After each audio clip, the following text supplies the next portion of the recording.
Good morning, thank you. My name is John Morris, and I'm the Executive Vice President and Chief Operating Officer at WM. With me on stage here, a handful of my colleagues you'll hear from in a little bit. First of all, thank you for selecting WM as a finalist for the Franz Edelman Award and giving us an opportunity to share our story. Since our founding in 1968, our business at WM has grown considerably over the last 50 plus years. Today, 67% of our revenues come from our collection business. The remainder of our revenues come from our newly acquired health services segment and our post-collection business with renewable energy operations, landfills and transfer stations, as well as our recycling operations and material recovery facilities where we sort, process, and ship recycled materials. For collections, we have commercial, residential, and industrial services. As our business has matured over the years, we strive to be a world-class logistics organization. Of the three collection lines of business, industrial is the most dynamic and most complex routing problem to solve. The team presenting today will focus on our industrial line of business, which accounts for 14% or just over $3.1 billion of our total revenue. You'll hear our team talk through much about our industrial optimization efforts throughout the course of the presentation, as we detail how we now dynamically optimize the routing of our industrial line of business every day. At WM, our strategy to drive long-term profitable growth consists of a few very important components. First and foremost is our effort, which we call People First. At WM, we believe that we must put our people and their safety first in everything we do. When we do that well, our people can provide world-class service to our customers, and that drives significant shareholder return. At WM, we are the leader in sustainability. We work to deliver differentiated services and experiences to our customers across our entire asset network, and we're optimizing our operations through automation, data and analytics, routing and logistics, and state-of-the-art technologies in our recycling, processing, and landfill operations. We've custom designed much of the technology that we utilize across our broad network of facilities. Across WM, we use multiple levers to drive our growth. It starts with our organic growth of our core business and our collection and disposal operations. Second, we grow through strategic mergers and acquisition. Our business has grown through the purchase of small competitors who either enhance our customer service footprint or whose customer base overlaps with ours, creating additional synergies. We also look for acquisition opportunities that broaden our service offering, such as the recent acquisition of Stericycle to offer medical waste disposal and secure information destruction. We also grow our business through improving our operations within our own networks. With our renewable energy projects, we are harnessing the power of landfill gas and transforming it into renewable energy that can be used to power communities and even be allocated to fuel a portion of our natural gas fleet. We've also grown our footprint as the largest processor of post-consumer recycled materials in North America by investing in state-of-the-art technologies that allow us to automate what used to be manually sorted. This not only lowers our costs, but it also increases our throughput and improves the quality of the recycled products we produce. And then lastly, we grow through enabling technologies to reduce our costs through data-driven decisions, analytics, automation, and logistics algorithms to drive routing optimization. This is the focus of today's presentation. So now I'll turn it over to Marcel and the team to tell you more about our technology and optimization journey. Hello, my name is Marcel Dalby. I'm the Vice President of Collection Operations and Business Optimization at WM. Our network is comprised of over 1,000 collection and post-collection facilities and over 235 recycling and gas-to-energy facilities across our 16 market areas in the United States and Canada. The hauling sites are where our 15,000 collection routes originate from for each of our lines of business. We also have many container yards where we maintain and store our container inventory. They are often co-located with the hauling sites, but not always. The landfills are where our material is delivered for safe disposal. 102 of these have waste-to-energy facilities where we convert methane into electricity or pipeline-quality natural gas. The transfer stations serve as an intermediate staging area for our waste and recycling material. While we have an extensive network of facilities, in certain geographies we may utilize third-party disposal facilities because we do not have coverage or the mileage to a WM facility is simply too far. Because of these factors, we utilize over 2,000 third-party disposal and recycling facilities. The focus of the presentation is industrial route optimization. Separate from this, we also perform strategic network planning and optimization around opening, closing, and expanding our facilities across this vast network for all lines of business beyond just industrial. Typically, this is done on a multi-site or market area level. Diving deeper into our collection lines of business, you will see that we have three distinct types of collection vehicles, each with a distinct routing problem. Starting on the left with our residential collection. Residential service is most often performed by our automated side load trucks, which many of you may be familiar.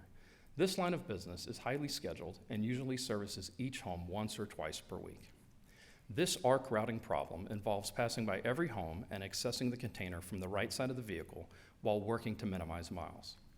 As we move into our commercial line of business, this entails the dumpsters being picked up by the forks and dumped overhead into the truck.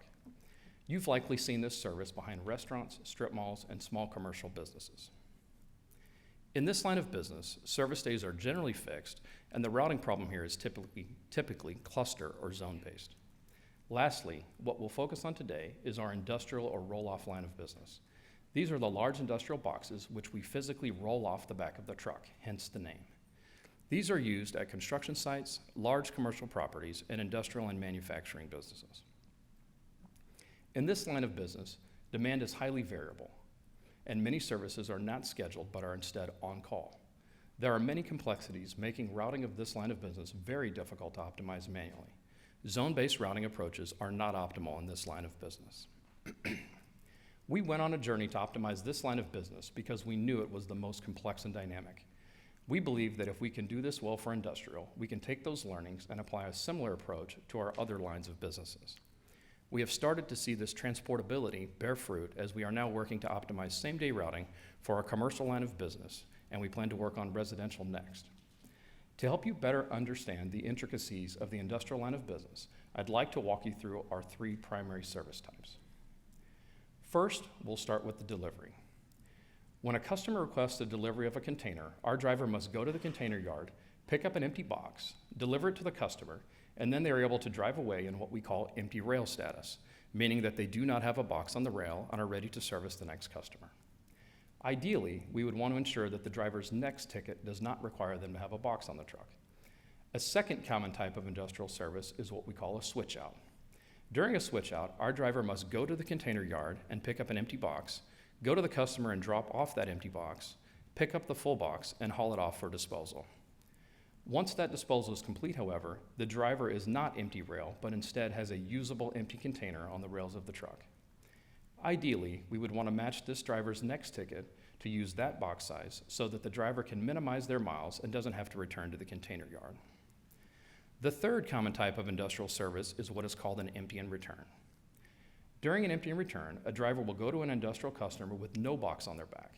They will pick up a fully loaded container from the customer's location, take it to the disposal site and empty it, and then return it back to the customer's location.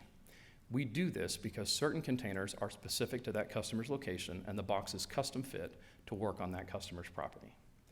Ideally, we would want to ensure that the driver's next ticket doesn't require them to have a box on the truck. You might have noticed that once each of these haul types was complete, I mentioned what type of ticket we would want to ensure is next for the driver in order to minimize miles and trips to the container yard. The process of sequencing customer tickets for that reason is called haul matching.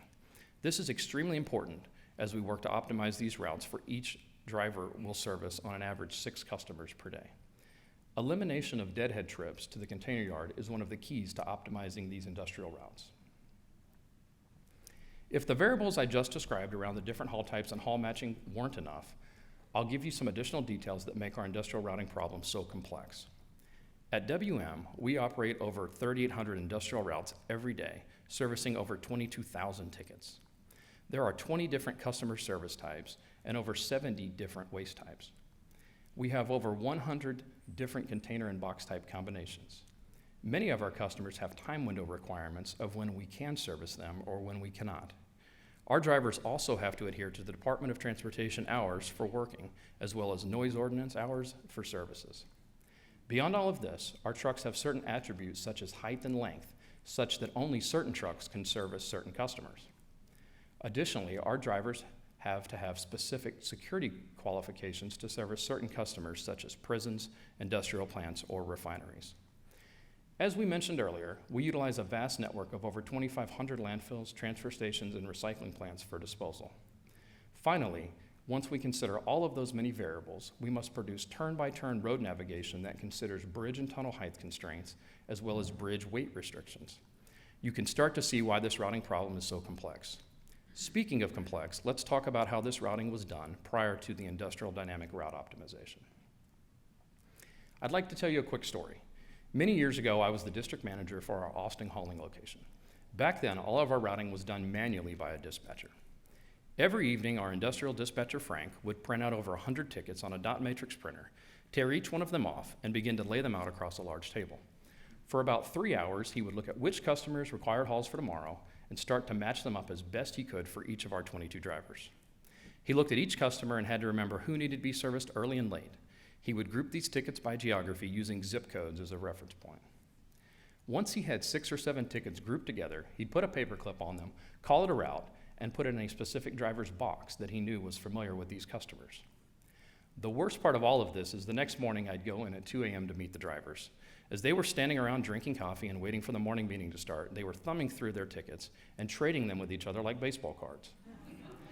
Whatever optimization Frank thought he had done for these routes was quickly being undone based on these trades. The manual routing was time-consuming and way less than optimal, with too many factors to consider. It was highly dependent on the skills of each dispatcher, very prone to error, and any time the dispatcher was on vacation or we experienced turnover, our efficiency eroded greatly.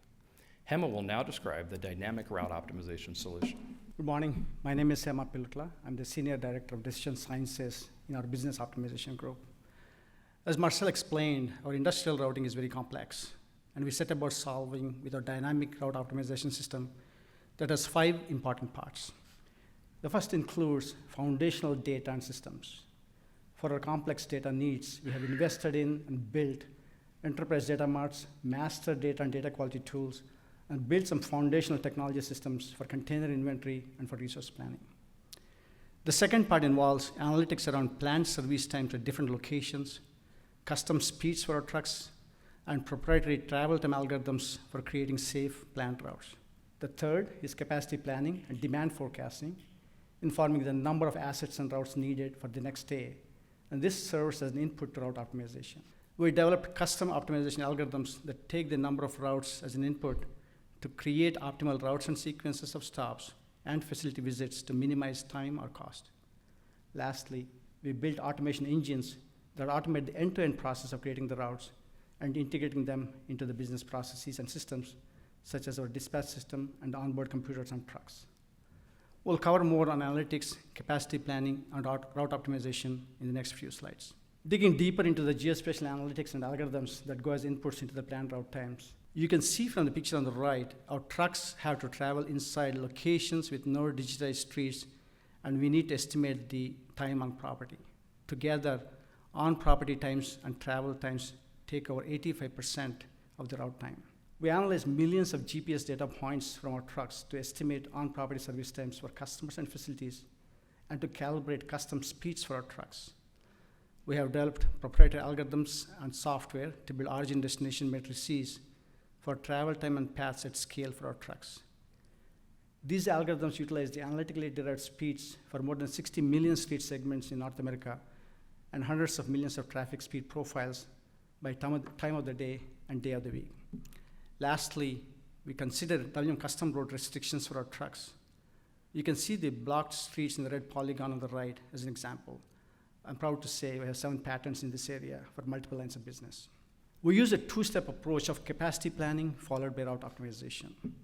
This allows our local operations to meet customer commitments based on demand and account for things such as local operational issues and weather events.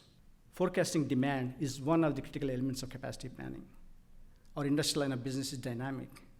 As you can see from the top chart on the right, the volume varies by day of the week. There is also variability on account of seasonality, weather, acquisitions and divestitures, and holidays, as you can see from the chart below. We have implemented ARIMA-based time series models, replacing moving averages that forecast our volumes 14 days ahead on a rolling basis. We produce 3 different kinds of forecasts, including total volume, same-day volume, and night volume forecasts. The ARIMA models have the benefit of reacting quickly to the trends and handle seasonal effects, and they have worked out well for us. We are now in the process of working on Meta's profit-based models to account for holidays, as well as to improve accuracy compared to ARIMA. Like most vehicle routing problems, before implementing our dynamic route optimization at WM, our human routers applied zone-based logic for roll-off operations. Here is a simplified example. As you can see, customers are divided into two zones, creating two separate routes, red and blue. One unique aspect of roll-off routing is that each vehicle typically handles only one container at a time, and customers have different service types. Because of this, the vehicles required and resulting states vary depending on the specific service type.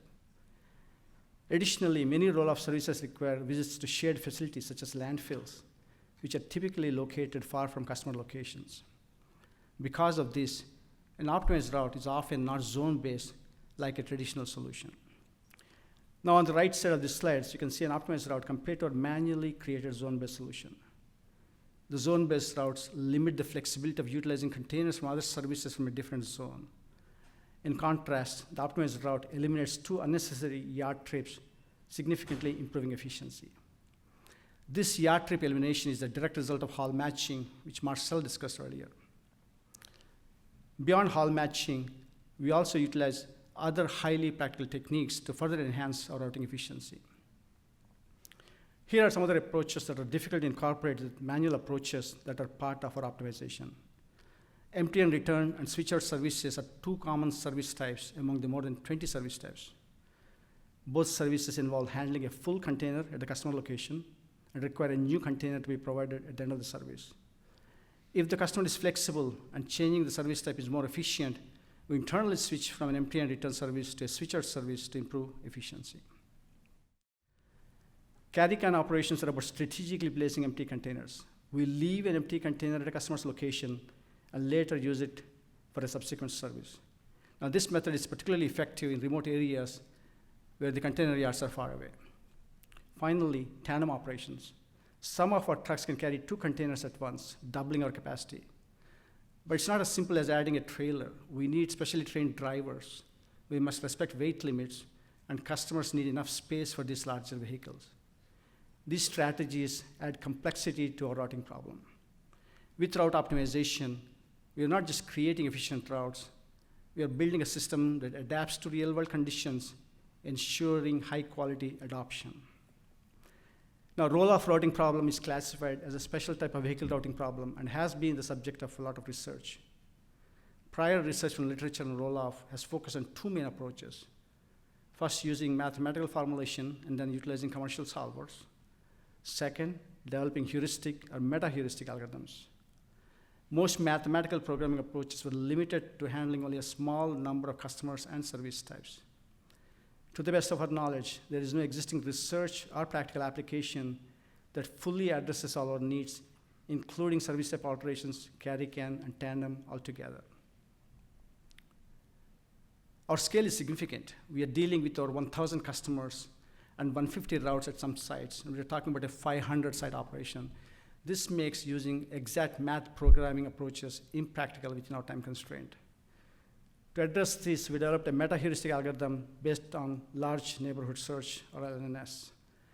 LNS is a well-established method in the field of vehicle routing. It's known for its ability to efficiently explore large solution spaces.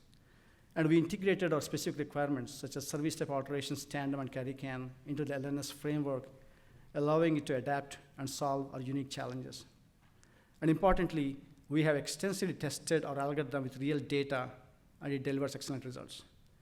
The animation shows you how our LNS algorithm converges on a solution with our 1,000 customers. The y-axis represents the cost of the routes, and x-axis is the runtime. Now, this demonstrates the robustness and effectiveness of our algorithm's design, ensuring we can deliver optimized routes in a real-world scenario. You'll now hear from our Chief Information Officer, John Warkey, on data and automation. As we started the dynamic route optimization program, we identified the need to have scalable, integrated, data-driven foundations on a cloud platform to support the program's goals and outcomes. And for the past few years, we have built on these strong data foundations and expanded them to manage petabytes of data across multiple functional areas of the business. The route optimization program had a goal of introducing optimization to a largely manual set of techniques, as well as automating the end-to-end process. This was a challenging process and took many months to build, improve, and refine, building 4,000 routes every day across 500 sites in under 45 minutes with 99.9% reliability was a tall task. But it's critical. Now that this is how we conduct business, it has to work every time. And with a lot of hard work, we were able to meet the challenge to deliver a solution that we can rely on to run our business every day. As you heard, the problem that we needed to solve was very complex with many challenges.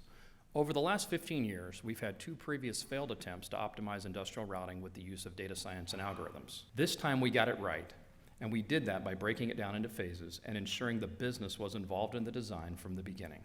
First, we focused on identifying the sources of data we needed. We worked to collect, centralize, and digitize the data and all business rules. We built data quality reports for each of the 72 unique elements for each customer service and put governance controls in place. Second, we worked to develop and build trust in the forecast and the routing algorithms by creating joint product scrum teams with the analytical, digital, and business team members. We adopted agile practices and minimum viable product release cycles to gather feedback and improve rapidly. Next, we worked on ensuring the automation engines we built were reliable and consistent.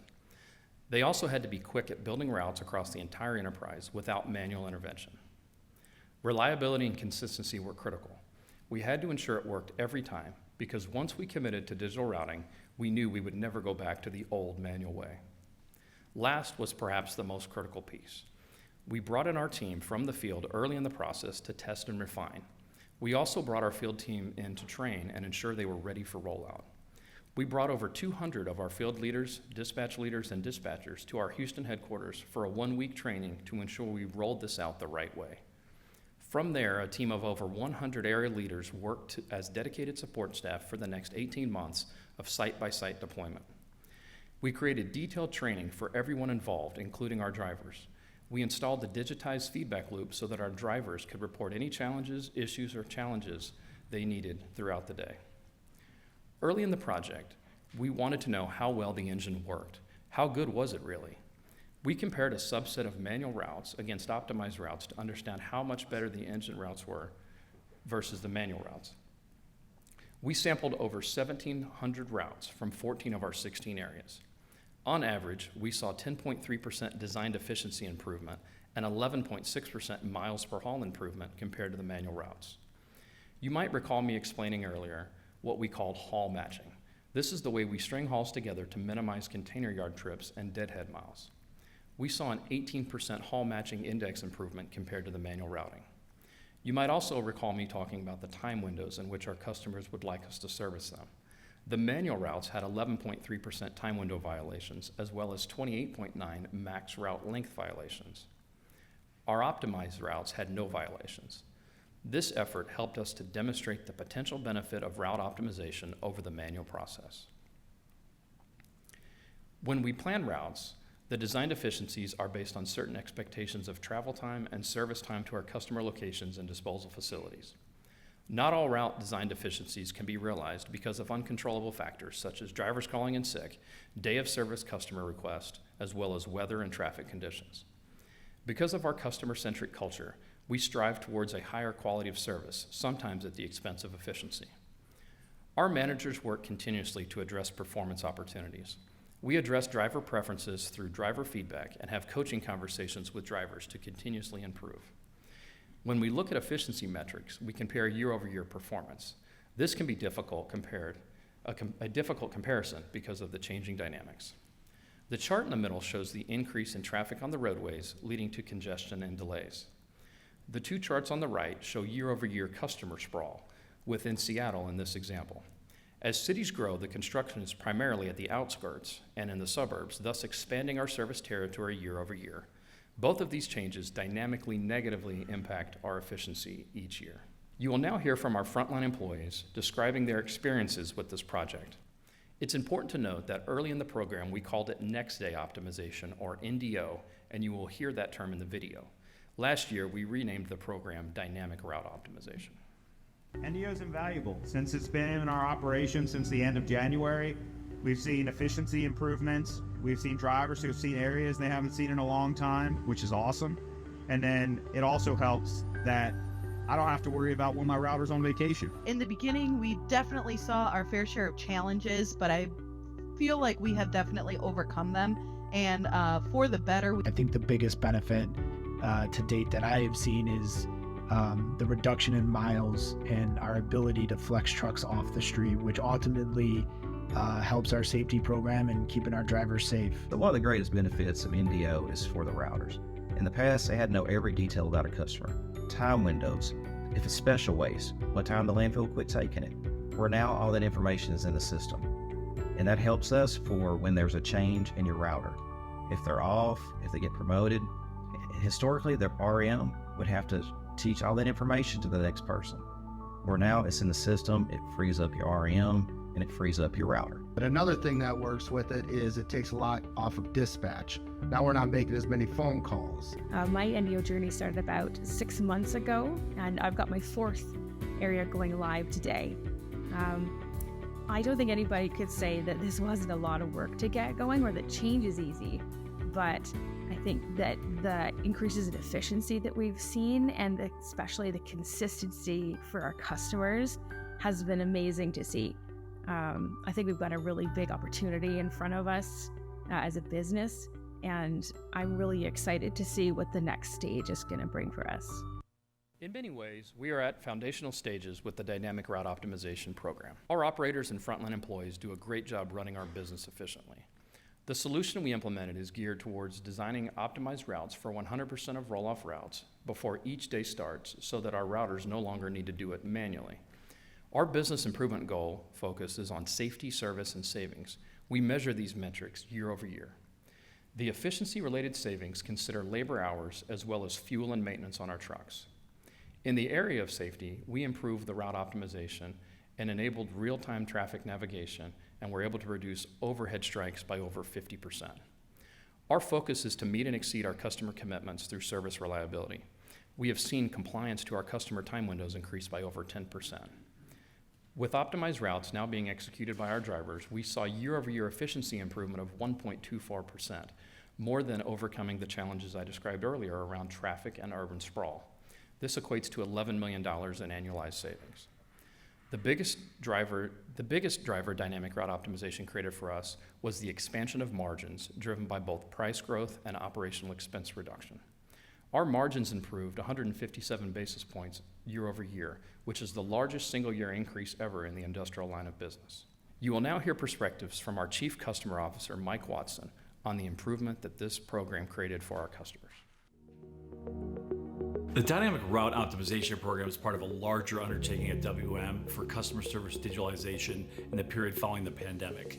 To meet our customer needs, we wanted to digitalize the customer journey from the point of sale with the automated customer self-service and setup capabilities on the front end, combined with optimizing the service day for really a customer seamless experience. The Dynamic Route Optimization Program has enabled us in this journey for the industrial line of business with visibility to future capacity and optimized routes, so customers can be set up for their service on their desired day, and the service commitments are met for the customers at their desired time.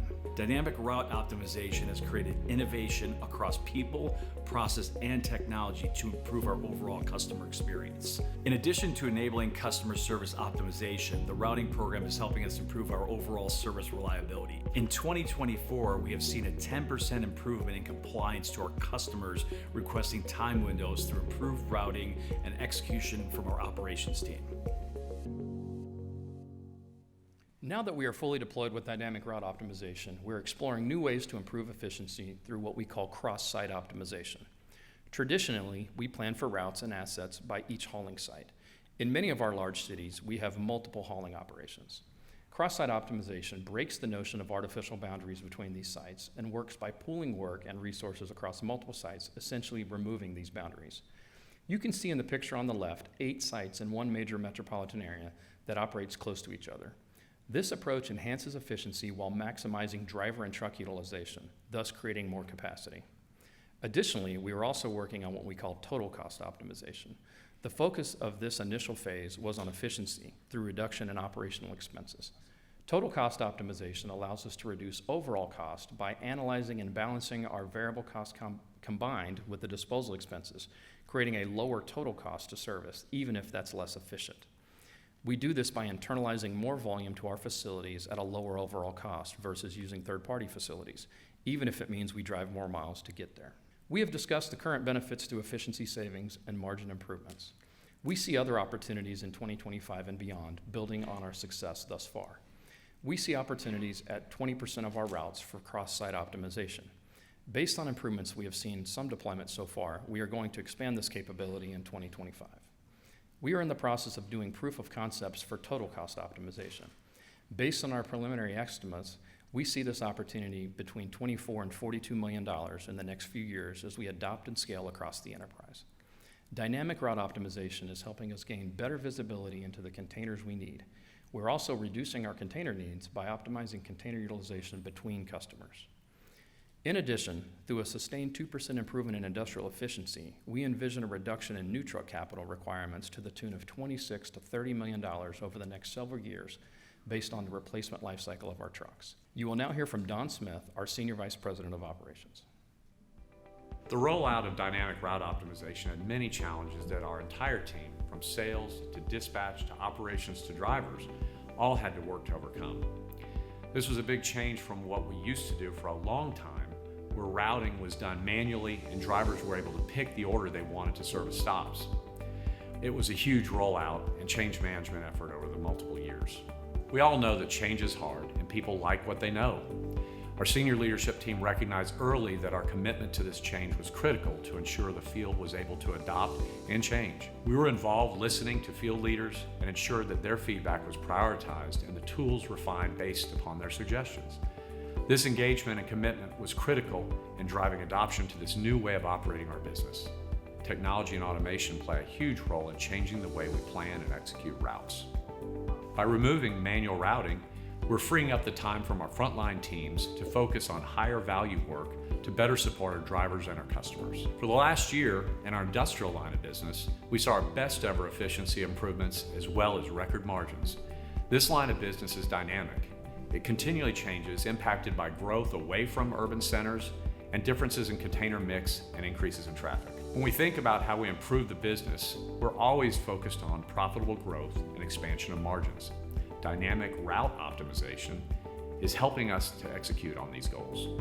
Dynamic route optimization helps us drive efficiency improvements, which reduce our cost to serve. It also helps to improve our customer satisfaction, which helps us drive margins through our differentiated and reliable customer service. We see dynamic route optimization as the foundation for routing our business. In the future, we'll be expanding to cross-site optimization, which is a capability in our larger market areas that will benefit from combining multiple sites to improve efficiency and asset utilization. We piloted this in Nashville and are seeing nice efficiency improvements and truck utilization. We plan on expanding this to several markets in 2025. Where we have options, total cost optimization presents a big opportunity for us. It helps us optimize the total cost, including travel and disposal costs, by bringing volumes to our own facilities. We plan on piloting and driving value with this later this year and beyond. We created new data manager and business optimization roles in our field operations because of the dynamic route optimization program. These positions are playing a very important role as we continue to deploy new optimization technologies into other areas of our business, including fleet and post-collections. So I want to end where we started off from. The investments we've made in dynamic route optimization is one among many we're making across our business to improve efficiency through technology that includes analytics, operations research, and automation. Our industry, like many others, is facing labor scarcity. These investments are helping us reduce our dependency on the roles that are hard to recruit and retain, thus improving margins while reducing the cost to serve and improving customer satisfaction. The industrial end-to-end route optimization is foundational to similar efforts we're making in our commercial and residential lines of business, and we're using the learnings from this program to drive other optimization initiatives. You'll now hear from Jim Fish, President and CEO of WM. At WM, leveraging technology to automate labor-intensive processes and drive business performance is a key part of our strategy. We use operations research and advanced analytics across our business. And this effort by our business optimization team is a great example of how we're using analytics and data to make better decisions. About 5 years ago, we recognized that our industrial routing could be more efficient. We started looking at dynamic route optimization. We operate about 4,000 routes daily in our industrial line of business. This routing is very complex with many variables. Our logistics team developed a data-driven approach to this routing problem and helped us evolve from a manual routing process to one that uses technology to automate and optimize our routes.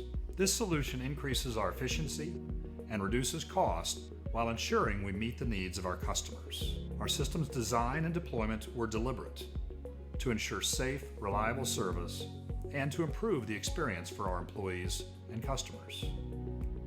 These cost optimization efforts also are improving our margins through price growth and overall cost to serve. This initiative also sets us up for further success and provides a great foundation for additional cost optimization efforts. We're taking what we've learned in the industrial line of business and applying it to our other collection lines of business and fleet maintenance. It's a great honor for WM to be recognized by Informs as a finalist for the prestigious Franz Edelman Award. Well, on behalf of 62,000 employees and their families, I want to thank everybody for giving us the time today and letting us share our story with you. Thank you. We'll open up for questions now.